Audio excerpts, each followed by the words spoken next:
Alright, so I've done a couple hiking videos now, but I want to make sure I have like a good mix, some photography stuff as well as some of that hiking content. I also want to make sure there's plenty of content out there of people using Darktable, which is the software I prefer to use because I am very cheap. So what I'm going to be doing today is I will be re-editing what I think is still my favorite photo. It is this photo here of Yakina Head at low tide. It's actually taking forever to come in. I opened up the full resolution version. There we go. Oh, look at a little bird down there. We see something new on this one. So I just love the sunset, hitting Yakina Head. The rocks are hitting just a really dramatic and dynamic way. Have waves crashing out there. I edited this a while ago and I have just learned new things since then, so I think it's a good idea to go back and re-edit stuff you've done in the past because your skills change over time. So this is the original final version, and here is the original. Let me close all these. And so this is the raw photo. There's a bit of dust on this sensor. This was on my Nikon D3100. It's a handheld shot because I was too lazy. There's a ton of people in the photo. I will be going, after I'm done editing here, I will take it into the GIMP image editor and using their tool to heal out the people. I think it's significantly better than the tool available within Darktable. It's a lot smarter of a tool. But yeah, you can see, got all the people out there. Don't even really see any artifacting going on. I think I also took out some of the fence up there that was being, yeah, there's some folks up there. A little bit of crap over here. It's a little blown out here. I may have been able to go a little bit darker on the exposure, but maybe if I got this up to 1/60th of a second, maybe 1/80th, just to really knock out any potential motion there is. I think it's fairly sharp. A little sign over here. Yeah, I'm a little excited to see what I come up with this time. Is there anything else I needed to cover? Okay. I'm just gonna hush up now and get to editing.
think that is it. I actually probably included more in this video than was necessary. I went through and showed the trial and error of trying different settings with GIMP's heal selection plugin, as well as trying to move files around between the two pieces of software. Unlike Lightroom and Photoshop, there is no direct integration between Darktable and GIMP that I know of. Would be nice. I would like to see Blackmagic get their hand at a full-on photo or image manipulation tool other than Darktable, because there's some plugins and tools that just need a little bit different infrastructure in order to use. I think I like this one a bit more. I don't know if I like the sky as much as the original. Wait, do I even have it open anymore? Where is it? Yeah, so this is the original. It's quite a bit softer, and then the new one, things are a bit harsher. I've learned to use contrast a little bit better. Actually, I need to go back in and touch up the heal. So if we zoom in, the heal here looks a little rough. Not too sure why. Probably should have spent more time on that. I think I'll go back in and redo that. The heal on this one looks real good.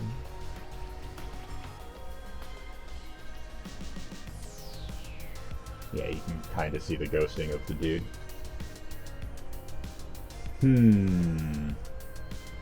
Oh well.